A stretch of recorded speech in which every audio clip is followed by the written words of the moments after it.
We had a pretty large bang associated with the caution and warning now. Okay, as we have an apparent serious oxygen leak. 4, 3, 2, 1. Houston, we've had a problem. He's in a roll and he can't stop it. Performing an evasive maneuver. Okay, Houston, we've had a problem here.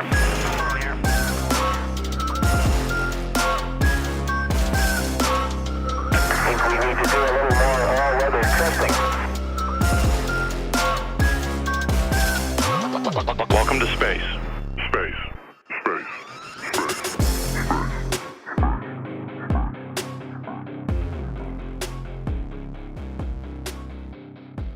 Hello, listener, and welcome to Failure to Launch, the movie history podcast where we walk you through every bad movie, every space movie we can think of, for you, our patrons.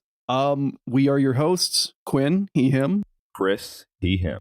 And a copacetic Chris. Yeah. And today we are going to be talking about the Netflix original 2024's Spaceman. What if Adam Sandler was Czech? So yeah, this is one that you guys voted for. Well, actually, you voted for it second place, but we did the one that was first place, so this is up now. It's not a good movie, but it's not, thankfully, it is not good in such a way that we can talk a lot about how it could have been great. So thank you. It's some good content fodder. We hope you're going to have fun with this. Just like we did watching this movie. No, I understand. It's morning. We're all drained from having watched this movie. I am still going through reactor startup because I'm assuming a nuclear reactor takes a long time to get to the point that it needs to be, you know? Yeah. I having woken up no less than maybe 40 minutes ago. We're still working on that. I'm assuming that Chris, this is the issue of finding. Chris had breakfast, didn't you? No. What are you copacetic about then? Everything is in excellent order. All right. Chris been playing Abiotic Factor recently. Yeah, you haven't eaten or drinking. And decided that the definition of copacetic is from that game being that you are well-fed, watered, and well-rested. Because those are the things that truly matter. I haven't even played that game. Doesn't matter. You could be you're a nerd. If you're well-fed and well-drank, then you're copacetic. Well-drank? Well-drank, yeah. Well-sipped? Watered. Speaking Damp. of this movie, of damn things. So I had high hopes for this movie right off the bat because I'm kind of getting ahead of myself there. This is a Netflix original, 2024. The premise is, what if Adam Sandler was a Czech cosmonaut? And it's said definitely like it's in the Czech Republic. The Communist Party is in the past, but it is in the past in the lifetime of one man who is now kind of in his like 40s or 50s. So I think this is like, it doesn't explicitly say, but I think it's happening in like 2030, 2040-ish kind of region. I was telling Quinn the moment that I started the movie and noticed the Netflix original thing, I'm like, I know exactly what I'm in for here. So yes, listener, if you've ever witnessed a Netflix original, then you know what you're in for, kind of. Just hearing like the horror violin sting as you see the Netflix original logo pop up. Something wretched happened here. So yeah, initial hopes were kind of low, but then they spiked because the opening of this movie, the first thing we see is Adam Sandler as a Czech cosmonaut. I don't know if they'd still be cosmonauts. He's part of the ESA, so I'm pretty sure he's an astronaut, but they call themselves cosmonauts. And all of the hardware he's using is very Soviet coded. Did the Czechs own the rights to the Soviet technology that they created? Oh, I don't know. It might be one of those. I don't think the Soviets would have they exported like tank and gun production all over the place. I don't think they'd have exported Orlan spacesuit production. Well, I'm just talking about the electronics. I mean, like, oh yeah, the Czech Connect. I'm just saying that like there's definitely stuff that like the Czechs made in-house, right? Like, oh yeah, the quantum entanglement phone. I have this perception of the Czechs as being one of the more like technologically advanced Soviet republics. I haven't played enough Hoi 4 to know. But like, no, they had a very healthy indigenous industry. Yeah, like I felt like They have the their own. takeaway that I had was like, oh, we got all this old stuff that's good enough and works. Let's just throw it on there, kind of thing. I would love to find like Victor Boot Lord of War stuff, except it's exclusively about like reselling The stuff checks? from Baikonur. Never mind. I'm realizing that I have been involved in this gray market trade. I have bought stuff from the Victor Boot of Kazakhstan, who just steals old spacesuits and sells them on eBay. Yeah, never mind. This does exist and I support it.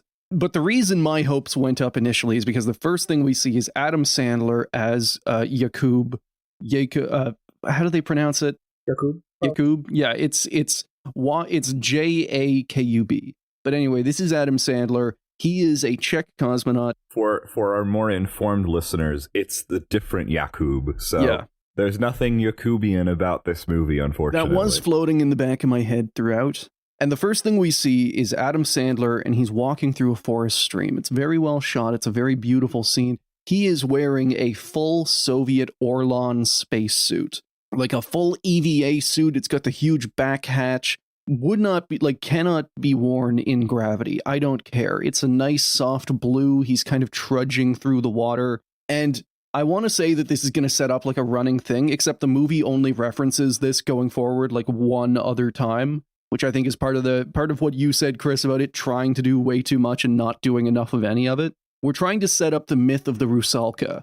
And this is because our cosmonaut, Adam Sandler, he is on a mission. He is on a solo mission that has taken him all the way out past Jupiter. And my hopes were up with this because Solaris taught me that the intro to a great movie, I have one data point on this, but it was a hell of a data point, is that hero does not have his wife, hero who misses wife, and hero who gets damp in the first 2 minutes of screen time. That is a good movie right there. Spaceman 2024, they hit that target dead on right away. And then they just failed on the follow through from, the whole way down. So Jacob, he is on this ship. It's revealed that the intro is a dream. He was dreaming about seeing his wife and going in the myth of the Rusalka. I don't know that you know about that yet.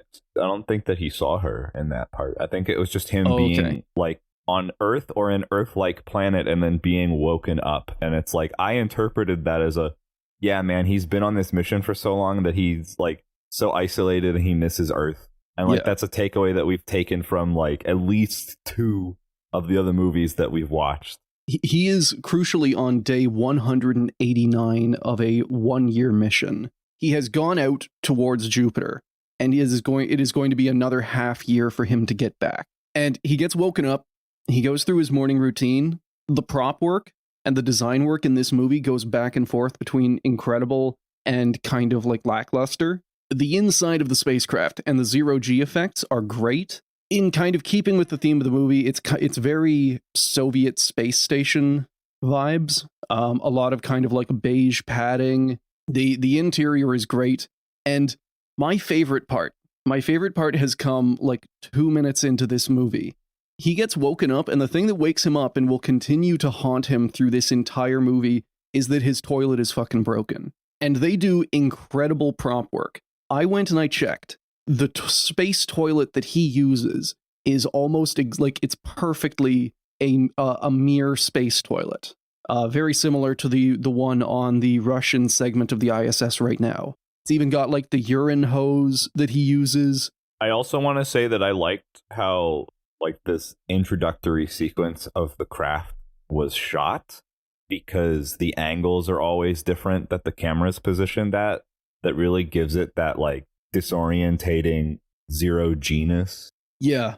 So he wakes up, he tries to fix the toilet, and he has a press conference to get to. While he is going through this mission, he occasionally has to report home to the ESA and give little like press conferences and whatnot. So we learn from this, he is on a mission to investigate what is called the Chopra Cloud. So 4 years ago, 4 years prior to the start of this movie, the fucking Eye of Terror from 40K just opened up in the solar system. Out by Jupiter, there is now a huge like pink nebula looking smear. And this is like, we see this from Earth. We get a view of people going around on Earth, and just one day we are described that a huge like aurora borealis has just opened up in the sky, and everyone just kind of went about their day. And it's not even tiny. Like, from Earth, it is fully covering, I don't know, 10% of the sky. It is huge. Also through this, he's giving this press conference, he's giving a couple of, like, he's answering questions. We learn that instead of it being the 30 to 50 minutes that it should be, they are able to just communicate one-to-one. Yeah, and I was paying attention to that, like, immediately. Like, how are they doing that? Yeah. Mhm. And this is explained. It doesn't explain it in this scene, but this is explained by the Check Connect, a quantum entanglement communication device that allows for instantaneous one-to-one contact. But also later on, they say the Check Connect breaks, so they have to use radios, and those radios also work instantaneously I was one-to-one, going to comment on that too, yeah. faster than light. So I think it's just an artistic license. Yeah. Whatever. We're docking accuracy points, but the fact that we have something called the Check Connect, and it looks like it looks like an arcade racing game.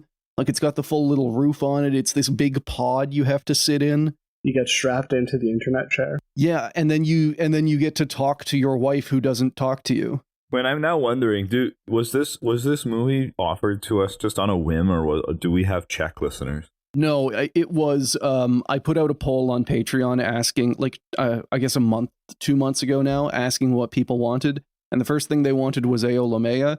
The second thing but they you didn't ask them where they're from. No. I mean, we have the analytics. I can check that for you. But well, Tish. That's all.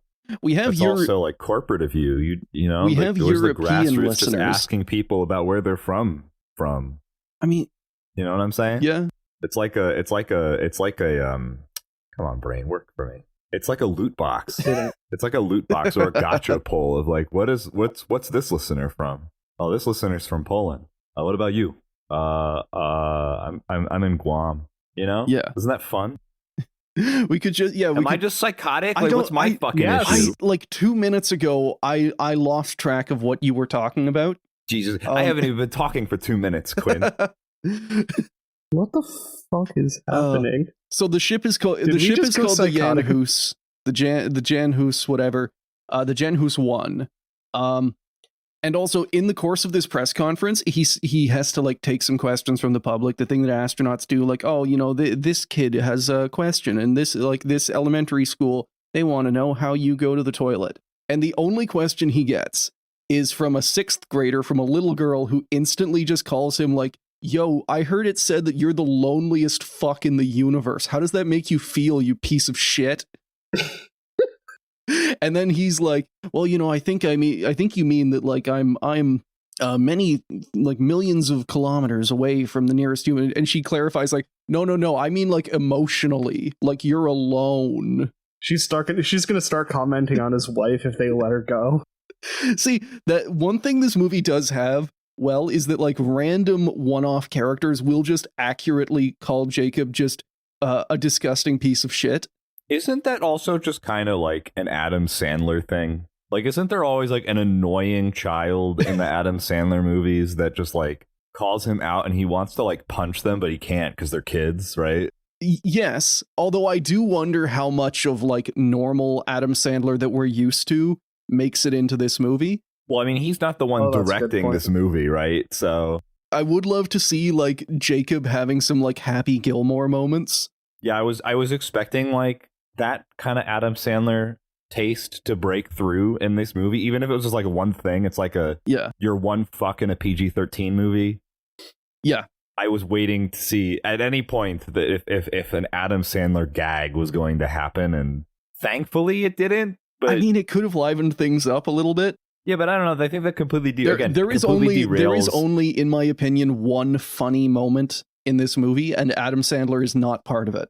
Yeah, that's fair. But I'm just saying that, like, again, when we're dealing with a movie that already was hitting too many directions, yeah, right? Like, yeah. there are vibes it's trying to set, and emotions it's trying to stir, and it does it a disservice if you are just... It's trying to tug on your heartstrings, but it's doing it, like, really ineptly. Yeah, imagine if you watched 3 hours of Solaris and, like, in the last 20 minutes, a comedic bit happened that completely flipped the script and made it like, oh, well, you know, now we're going to end on a happy note because this funny thing happened. Yeah. Like, that completely removes the wakefulness of the dampness and the solitude and the questioning one's sanity, like I am right now after having gone on a 2-minute rant about how I wonder if there are Czech listeners out there that listen to us. I mean, I'm sure Whether or not, there are. Like why that is even important to me, I can't even tell you. And if there aren't, I'm sure that this episode right here, this review of Czech Adam Sandler, will bring them in.